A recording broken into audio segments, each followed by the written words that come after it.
Welcome to Game of the Day, where I randomize a date and play a game that came out on the same day. Today we're starting with 1991 for the year and June 26th for the date. 4 episodes in and we've only had one game land on the spun date, and that trend continues today with the closest games being released a day later on June 27th. So I put them all in a wheel, gave it a good spin, and the game it drifted into was fastest one for the Sega Mega Drive / Genesis. Now I'll start by saying I'm absolutely off by racing games, but with an opening like this,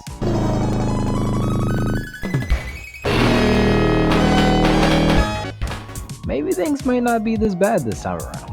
The first thing I did was dive right into the game's story mode, in which you rise through the race classes to become a grand champion. To begin my career, I had the opportunity to practice on the first course I'd be racing on, so I gave it a go. I was immediately then hit with a reality check at the beginning of the lap when I realized in order to go I had to manually shift the car out of neutral, which let me know this was more geared towards a simulation experience opposed to an arcade one.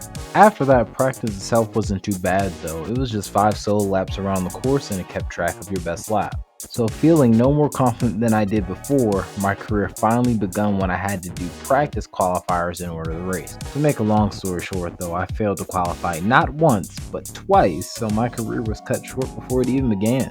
I did end up watching the CPU race, mainly because the game wouldn't let me quit, but just by watching them I realized the skill gap between a good racer and a bad one was blatantly obvious. One thing I did notice though during the race with the computer, it pulled over for a pit stop, which once again ties into the game's faithful attempt at a simulation F1 game. After I exit out of that though, I gave battle mode a shot, which consisted of a bunch of different player and CPU setups to choose from. It let you select different racers, and it had 16 different courses as well as some different modes to play with. So I did a little more racing, and after a bunch of losses I finally got first place, which gave me the strength to try the Grand Championship mode one more time.